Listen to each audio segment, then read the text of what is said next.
churches changed during the pandemic and many are not going back. ఈ pandemic ఎప్పుడైతే corona virus pandemic ప్రపంచవ్యాప్తంగా వచ్చినప్పటి నుంచి చర్చెసే కానీ, మాస్క్లే కానీ, లేకపోతే దేవాలయాలే కానీ ఇవన్నీ కూడా మూతపడ్డాయి. కానీ ఇప్పుడు అవి తెరిచినప్పటికీ చాలా మంది నిరాకరిస్తా ఉన్నారు. సంఘానికి వెళ్ళి అక్కడ కూర్చొని చర్చ్లో కూర్చొని ప్రార్థన చేసుకోవడానికి నిరాకరిస్తా ఉన్నారు. ఒకవేళ ఈ గ్రూప్ లో ఉన్నారో లేదో తెలియదు, కానీ నేను కోవిడ్ టైంలో ఇదే రెండవ రాకడ విషయాలను నేను చెప్తా ఉన్నప్పుడు నేను ఐ థింక్ నాగరాజ్ తోటి అనుకుంటాను, ఎస్ నాగరాజు అనేసి ఒక వన్ ఆఫ్ ద బిలీవర్, ఆయనతో చెప్పాను, ప్లస్ మీటింగ్స్లలో కూడా చెప్పాను. మనం అనుకుంటున్నాము కోవిడ్ అయిపోగానే చర్చెస్ ఫుల్ నిండిపోతాయి అని చెప్పి, కానీ ఆ విధంగా జరగదు. చాలా మంది రిలక్టెన్సీ చూపిస్తారు చర్చ్కి రావడానికి అనేది నేను చెప్పినాను. అంటే నేను చెప్పినాను గొప్పతనం కదా, నేను బైబిల్లో చూసి చెప్పినాను. బైబిల్లో ఏమనుంది అని అంటే, అంత్య దినాలలో అపాస్టసీ అని అంటే విశ్వాసం నుంచి తొలగిపోవడం, విశ్వాసం నుంచి జారిపోవడం అనేది చాలా ఎక్కువగా జరుగుతుంది అని ఉంది. అది బహుశా ఇటువంటి న్యూస్ ఆర్టికల్స్ అటువంటి దానికి కొంచెం సూచనగా కనిపిస్తా ఉన్నాయి. ఇది మొదటిది, ఇది వాల్ స్ట్రీట్ జర్నల్లో వచ్చిన news article. Second news article వచ్చేసి America is hiring record number of robots. ఈ రికార్డ్ నెంబర్ ఆఫ్ రోబోట్స్, ఈ రోబోట్స్ ని అత్యధికంగా ప్రపంచవ్యాప్తంగా తయారు చేస్తా ఉన్నారు. ప్రపంచవ్యాప్తంగా ఈ యొక్క రోబోట్స్ యొక్క వినియోగం అనేది చాలా ఎక్కువగా జరుగుతూ ఉన్నది. మనము 1980s 1970s కంప్యూటర్స్ ఏ విధంగా అయితే ఉండనో ఇప్పుడు రోబోట్స్ యొక్క పరిస్థితి అట్లా ఉంది. కొన్ని రోజులలోనే మన ఇంట్లలో కూడా ఇటువంటి రోబోట్స్, అనేకమైన రోబోట్స్ ని మనం యూజ్ చేయడం ప్రారంభిస్తాం. ఎందుకు అనంటే ఈ యొక్క టెక్నాలజికల్ బ్రేక్ త్రూ కావడం తోటి ఇదొక్క ఆర్టికల్ ఒక 2-3 ప్రాఫెసెస్ నెరవేర్చడానికి, బైబిల్లో ఉన్న ప్రాఫెసెస్ నెరవేర్చడానికి దోహదపడతా ఉంది.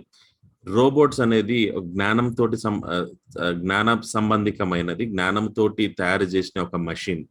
దీని గురించి దానియేలు 12వ అధ్యాయం 4వ వచనంలో అంత్య దినములలో ప్రపంచంలో ఉన్న ప్రజల యొక్క జ్ఞానము అత్యధికంగా ఎక్కువగా ఉంటుంది అని చెప్పేసి దానియేల్ 12:4లో దేవుడు మరి రాస్తా ఉన్నాడు. అదే విధంగా మరి ఇది అత్యధికమైన జ్ఞానంతోటి కలిగిన మెషిన్ ఈ యొక్క రోబోట్స్.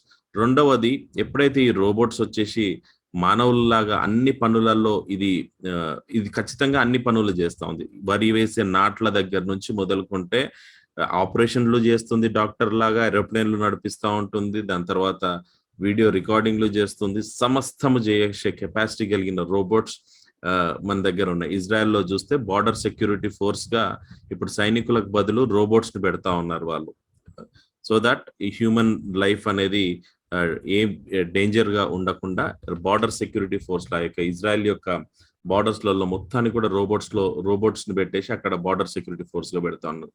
దీంతో రెండో ప్రాఫెసీ ఏది అని అంటే మానవునికి పని తగ్గిపోవడం. ఇది 3వ ముద్ర ఓపెన్ చేసినప్పుడు అక్కడ మనకు కనిపిస్తుంది ఎకనామికల్ ఫాల్ డౌన్.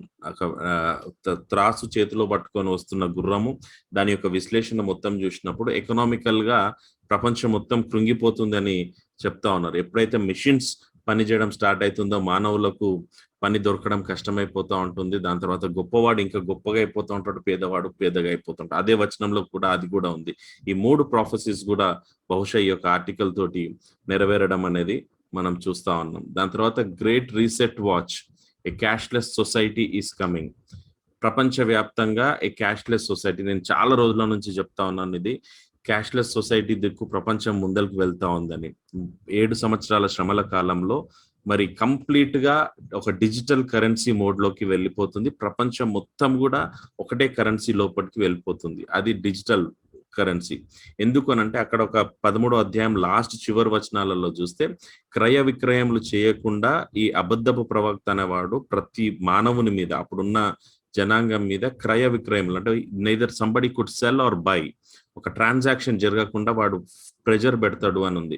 ఈ ట్రాన్సాక్షన్ ఎప్పుడు జరుగుతుంది అని అంటే ఈ ట్రాన్సాక్షన్ ఒకవేళ క్యాష్ ఉంటేనేమో ట్రాన్సాక్షన్ జరగడానికి ఆస్కారం ఉంటుంది. ఇదే ఆర్టికల్ కి ఎక్స్ప్లెనేషన్ ఇచ్చుకుంటే అక్కడ ఏమని రాస్తా ఉన్నాడు అని అంటే సెకండ్ పారాగ్రాఫ్ లో ఒకవేళ మీరు చూసినట్లయితే, if governments around the world could completely remove coins and paper currencies from the market today, they absolutely would do, Brown said.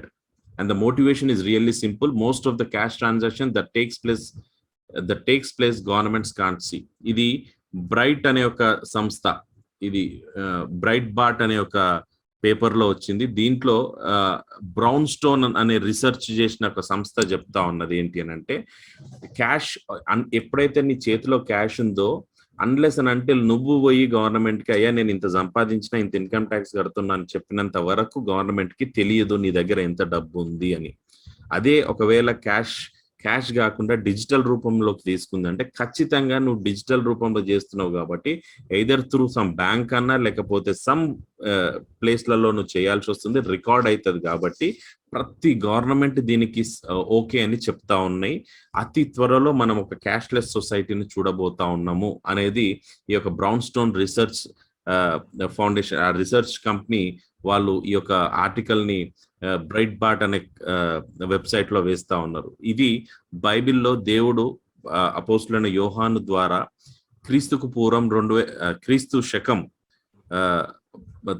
95 ADలో ఇది రాయించండు. దాదాపుగా మనకు 2000 years బ్యాక్ ఇటువంటి రోజు ఒకటి వస్తుంది అనేసి బైబిల్లో దేవుడు మనకు రాసి ఉంచడం. ఎంత గొప్ప దేవుడు, మనల్ని ఎంత ప్రేమిస్తా ఉన్నాడు, మనం ఇవన్నీ తెలుసుకొని ఇతరులకు చెప్పే బిడ్డలుగా మనం ఉండునట్లుగా దేవుని యొక్క ఇష్టం.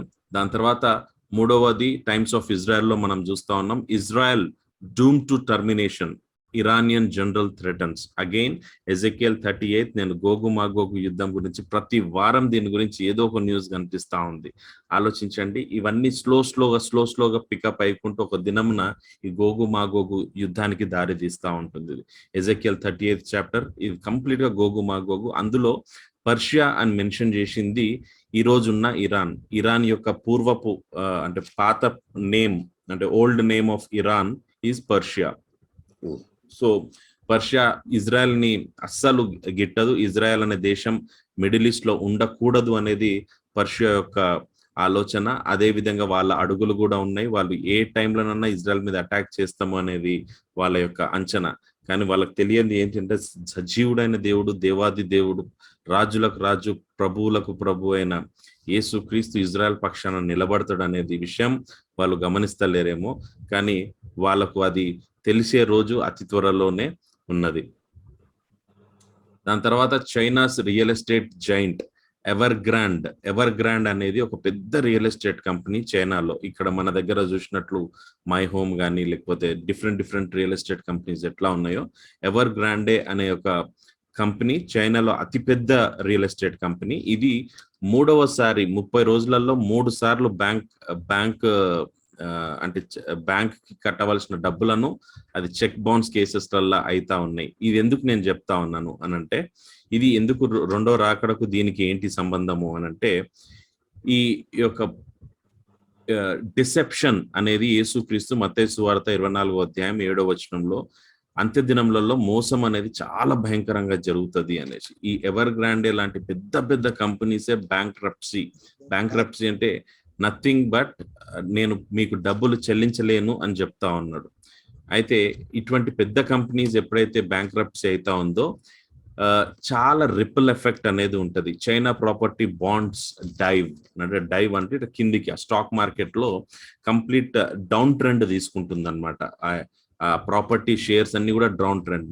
నీలాంటి వాళ్ళు అనేక మంది మళ్ళీ ఈ యొక్క షేర్స్లలో ఇన్వెస్ట్మెంట్ చేసి ఉంటారు కాబట్టి అటువంటి వాళ్ళు చాలా కోల్పోతా ఉంటారు డబ్బులను. అయితే ఇటువంటి పెద్ద కంపెనీసే ఈ విధంగా చేస్తున్నప్పుడు సామాన్య ప్రజలకు చాలా ఇబ్బందికరమైన వాతావరణం. ఇటువంటివి మన మధ్యలో మనం సంఘంగా మనం భూమి మీద ఉన్నప్పుడే ఇటువంటివి జరుగుతూ ఉన్నాయి. దీనికంటే ముందు లెహమన్ బ్రదర్స్ అనేది ఒకటి 2008లో అయ్యిండే. ఆ లెహమన్ బ్రదర్స్ యొక్క బ్యాంక్రప్సీ నుంచి 2008 అప్పుడు రిసెషన్ వచ్చి ఎంతో కొన్ని వేల మంది, లక్షల మంది జాబ్స్ కోల్పోయినరు. ఇప్పుడు చైనాలో మళ్ళీ ఇది జరిగింది. దీని రిపల్ ఎఫెక్ట్ ఎట్లా ఉంటుంది ఇప్పుడు మనం అంచనా వేయలేము. ఇంకొక 6 months to 8 months లోపల దీని యొక్క రిపల్ ఎఫెక్ట్ మనకు అర్థమవుతుంది. ఇంకొకటి ఎకనామికల్ క్రైసిస్ లో దిశగా ప్రపంచం వెళ్తుందని లాస్ట్ ఫ్యూ వీక్స్ నుంచి మనం చూస్తా ఉన్నాం. చాలా భయంకరమైన దినాలు, గడ్డు దినాలు రాబోతా ఉన్నాయి. దాని తర్వాత పాలస్తీనియన్ పిఎం, పాలస్తీనాకు సంబంధించిన prime minister, only 2 state solution can end apartheid అని అంటే ఒక అంటే రేసిజం, ప్రపంచవ్యాప్తంగా రేసిజం అనేది కంప్లీట్ గా అంటే వైప్ అవుట్ అయిపోయింది. ఎక్కడ కూడా ఒక కలర్ ని బట్టి, జాతిని బట్టి, రేస్ ని బట్టి చూసి ఒకరికొకరు మానవులు విభేదాలు సృష్టించుకోవద్దు. అయితే ఈ యొక్క పాలస్తీనా ప్రైమ్ మినిస్టర్ ఏమని చెప్తా ఉన్నాడంటే, ఈ మాకు అనేక సంవత్సరాల నుంచి మాకు మా జాతికి అన్యాయం జరుగుతా ఉంది. ఈ మా జాతికి న్యాయం జరగాలి అని అంటే ఓన్లీ 2 స్టేట్ సొల్యూషన్. ఇప్పుడున్న ఇజ్రాయెల్‌ని 2గా విభజించి మాకు పాలస్తీనాకు కొంచెము, ఇజ్రాయెల్‌కి కొంచెం ఇస్తే అప్పుడు గాని ఈ యొక్క ఆహ్, అంటే ఈ యొక్క డిఫరెన్సెస్ అనేది మానిపోదు అనేది చెప్తా ఉంది. కానీ బైబిల్ ప్రకారంగా చూస్తే ఇజ్రాయెల్ యేసుక్రీస్తు భూమి మీద కాలు పెట్టేంత వరకు కూడా ఒక దేశంగానే ఉంటుంది. దీని గురించి మనము ఆహ్, ఈ గ్రూప్‌లో ఉన్నవాళ్ళు విన్నారో లేదో 1948 ఇయర్ ఆఫ్ మిరాకిల్ అనే దాన్ని మనం ఆ యొక్క సీరీస్‌లో మనం జూషినాం. ఆ సీరీస్‌లో ఉన్న చాలా వచనాలు గూడా జూషినాం మనం. ఇజ్రాయెల్ తిరిగి 2000 సంవత్సరాల తర్వాత తిరిగి వచ్చినప్పుడు ఒక దేశంగా వచ్చేస్తుంది. అది ఒక్క దేశంగానే ఉంటుంది. 2గా ఉండదు అనేది వాక్యం ఏ విధంగా జెప్తా ఉందో, ఆ విధంగానే యేసుక్రీస్తు భూమి మీద కాలు పెట్టేంత వరకు ఇజ్రాయెల్ ఉంటుంది. 2 స్టేట్ సొల్యూషన్ అనేది పాసిబుల్ కాదు. కానీ దాని గురించి మరి వీళ్ళు ఎంత తపన పడతా ఉన్నారు అంటే దేశంలలో ఉన్న అనేక దేశంలను వీళ్ళు సపోర్ట్‌గా కూడా తీసుకుంటా ఉన్నారు. ఇదంతా అది ఎక్కడ దారి తీస్తుందంటే ఇజ్రాయెల్‌ని ఏకపక్షి చేయడానికి ఇదంతా కూడా దారి తీయడం. దీని తర్వాత European union. European union to send millions to Palestinian organisation in Jerusalem. పాలస్తీనాకు సంబంధించిన ఆర్గనైజేషన్స్ ఏదైతే యెరూషలేంలో ఉన్నారో వాళ్ళకు యూరోపియన్ యూనియన్ వాళ్ళు కొన్ని $1 మిలియన్ పంపిస్తా ఉన్నారు. ఎందుకు యూరోపియన్ యూనియన్ గురించి నేను చెప్తా ఉన్నాను అనంటే, అంత్య దినాలలో అంటే ఈ 7 ఏళ్ల శ్రమల కాలంలో బైబిల్ ప్రకారంగా చూస్తే ఒక రివైవ్డ్ రోమన్ ఎంపైర్ మళ్ళా తిరిగి వస్తా ఉంటుంది. ఆ 7 సంవత్సరాల పరిపాలన కోసం అంత్యక్రీస్తు అదే ఎంపైర్ నుంచి రావచ్చు అనే చాలా స్కాలర్లీ ఆర్టికల్స్ ఉన్నాయి. అయితే ఈ యొక్క యాంటీ క్రైస్ట్ ఎవరైతే వస్తున్నారో ఈ యూరోపియన్ యూనియన్ ని బేస్ చేసుకునే వస్తాడు. యూరోపియన్ యూనియన్ చాలా పవర్ఫుల్ గా తయారైతుంది రానున్న దినాలలో. ఆల్రెడీ అది ఆ రూపు తీసుకుంటా ఉంది. అది ఇంకా పవర్ఫుల్ గా తయారైపోతా ఉంది. ఇక్కడ అమెరికా గాని, అటు రష్యా గాని, చైనా గాని ఇవన్నీ కూడా రాను రాను డైల్యూట్ అయిపోతాయి. European union will become strong. ఈ యూరోపియన్ యూనియన్ వాళ్ళు ఆల్రెడీ ఈ పాలస్తీనాలో ఉన్న ఆర్గనైజేషన్స్ కి కొన్ని మిలియన్స్ ఆఫ్ డాలర్స్ పంపిస్తా ఉన్నారు యెరూషలేంలో ఉన్న వారికి. ఇది ఇప్పుడు కాదు, చాలా రోజుల నుంచి జరుగుతూనే ఉంది. కాకపోతే ఇప్పుడు కొంచెం ఊపందుకుంది అది. 12 మిలియన్ యూరోస్ పంపించిండ్రంట. 12 మిలియన్ యూరోస్ అంటే దాదాపుగా 10 లక్షలు అంటే 1 మిలియన్. అంటే దాదాపుగా 1,20,00,000 యూరోస్ పంపించిండ్రనమాట. చాలా ఎక్కువ అమౌంట్ పాలస్తీనియులకి అది. దాని తర్వాత electric military vehicles are part of Biden climate agenda. Pentagon says, అమెరికాలో ఉన్న పెంటగాన్ సంస్థ ఎలక్ట్రిక్ మిలిటరీ వెహికల్స్ తయారు చేయడంలో రెడీ అవుతా ఉన్నారు. ఇది ఎందుకు నేను రెండో రాకడకు సంబంధించిందిగా తీసుకుంటా ఉన్నానంటే, సమస్తం కూడా ఎలక్ట్రిక్ మిషనరీ చాలా ఎక్కువగా అయిపోతుంది. రానున్న దినాలలో ఎలక్ట్రిక్ కార్స్, వెహికల్స్ చాలా ఎక్కువగా అయిపోతాయి. ఇంకా ఈ ఎలక్ట్రిక్ మిలిటరీ వెహికల్స్ తోటి ఏంటి అని అంటే, ఈ ఎలక్ట్రిక్ మిలిటరీ వెహికల్స్ ఉన్నప్పుడు దీంతోటి అడవిలలోకి కానీ, లేకపోతే భూమిలో కానీ, నీళ్ళల్లో కానీ ఎక్కడైనా కూడా ఈ యొక్క వెహికల్స్ ని పంపించేసి స్కాన్ చేయడానికి చాలా ఈజీగా ఉంటది ఈ వెహికల్స్ తోటి. ఇది ఎందుకు నేను చెప్తా ఉంటే, మార్క్ ఆఫ్ ద బీస్ట్ 666 ఒక నెంబర్ నేను వేసుకోను అని అనేసి ఎవరన్నా ఆ 7 సంవత్సరాల శ్రమల కాలంలో ఎవరన్నా బ్రతుకున్న వాళ్ళు అట్లనంటే, వాళ్ళు ఎక్కడ దాచుకున్నప్పటికీ ఇటువంటి వెహికల్స్లలో రోబోట్స్, దాని తర్వాత artificial intelligence, machine learning technologies ఇటువంటి వాటిని యూజ్ చేసుకొని ఖచ్చితంగా యాంటీక్రైస్ట్ అనే వాడు స్కాన్ చేసుకొని తీసుకొచ్చేస్తాడు. దానికి ఇవన్నీ కూడా దోహదపడతా ఉంటాయి. దాని తర్వాత రామ్ పార్టీ చీఫ్ ఇప్పుడున్న ఇజ్రాయెల్లో ఒక 62 సీట్లతోటి 61 సీట్లతోటి గవర్నమెంట్ ఫామ్ చేసి ఉంది ఇజ్రాయెల్లో ఉన్న ఇజ్రాయలీ గవర్నమెంట్. ఈ 62 సీట్లకు గాను 7 పార్టీలతోటి వాళ్ళు 7 పార్టీలన్నీ ఒకటే అయిపోయి వాళ్ళు గవర్నమెంట్ రన్ చేస్తా ఉన్నారు. దాంట్లో ఉన్న ఒక పార్టీ పేరు ఏంటంటే రామ్ అనే పార్టీ. ఈ రామ్ పార్టీ వీళ్ళు ఇస్లాం మతానికి ఎక్కువగా ప్రాతినిధ్యం ఇచ్చే పార్టీగా ఈ రామ్ పార్టీ అనేది ఉంది. వీళ్ళు వెళ్ళి జోర్డన్ కింగ్ తోటి కూర్చొని మళ్ళా ఇజ్రాయెల్ ని ఏ విధంగా విభజించాలి అన్నట్టుగా ఆలోచన చేస్తున్నట్లుగా మనం ఈ యొక్క వార్తాపత్రికను చూస్తా ఉన్నాం. ఇజ్రాయెల్ చాలా క్లిష్టమైన పరిస్థితులలో ఉంది. మీ అనుదిన ప్రార్థనలలో, వ్యక్తిగత ప్రార్థనలలో, కుటుంబ ప్రార్థనలలో దయచేసి ఇజ్రాయెల్ గురించి ప్రార్థన చేయండి. చాలా అంటే ఒక డైల్యూటెడ్ గవర్నమెంట్ ప్లేస్లో ఇజ్రాయెల్ ఉంది. అపోస్తులైన పౌలు, యేసుక్రీస్తు కూడా, అపోస్తులైన పౌలు కూడా చెప్తారు. మనం ఆయన పత్రికలు ఏది చదివినా కూడా ఇజ్రాయెల్ గురించి ప్రార్థన చేయమని చెప్తాడు. We have to do an intercessory prayer for the well being of Israel. దాని తర్వాత ఇజ్రాయెల్ ఆర్మీ చీఫ్ ఏమంటా ఉన్నాడు అంటే, they were accelerating the plans to attack Iran nukes programme. Israel నుంచి కూడా వీళ్ళు ప్లాన్ చేస్తా ఉన్నారు, ఇరాన్ లో ఉన్న న్యూక్లియర్ ప్రోగ్రామ్ ఫెసిలిటీ ఏదైతుందో దాన్నే అటాక్ చేయడానికి ఇజ్రాయెల్ ఆర్మీ కూడా ప్లాన్ చేస్తున్నట్టుగా వార్తలు వస్తా ఉన్నాయి. దాని తర్వాత ఈయన బ్లింకెన్ అని అమెరికన్ సెక్రటరీ జనరల్, ఈయనది 3rd పొజిషన్ ఉంటుంది అమెరికాలో. పవర్ఫుల్ పొజిషన్ ఎవరు అని అంటే ఫస్ట్ ప్రెసిడెంట్ బైడెన్, దాని తర్వాత వైస్ ప్రెసిడెంట్ కమలా హ్యారిస్, దాని తర్వాత సెక్రటరీ జనరల్. ఈయన పేరు బ్లింకన్. ఈయన ఇప్పుడున్న అమెరికాకు సెక్రటరీ జనరల్. ఈయన కంటే ముందు మైక్ పాంపే అనేట ఆయన ఉండేవాడు. ఇప్పుడు ఈయన సెక్రటరీ జనరల్. వీళ్ళు ఏం చేస్తా ఉన్నారు అని అంటే, ఇజ్రాయెల్లో ఉన్న పాలస్తీనా ప్రాంతంలో మళ్ళా కొత్తగా ఒక జెరూసలేం కాన్సులేట్ అంటే ఎంబసీ ఏదైతే ఉందో, అమెరికన్ ఎంబసీ ఏదైతే ఉందో అటువంటిది ఇంకొకటి పాలస్తీనా సైడ్ ఇంకొకటి ఓపెన్ చేయడానికి వీళ్ళు ప్రయత్నం చేస్తా ఉన్నారు అమెరికా సైడ్ నుంచి.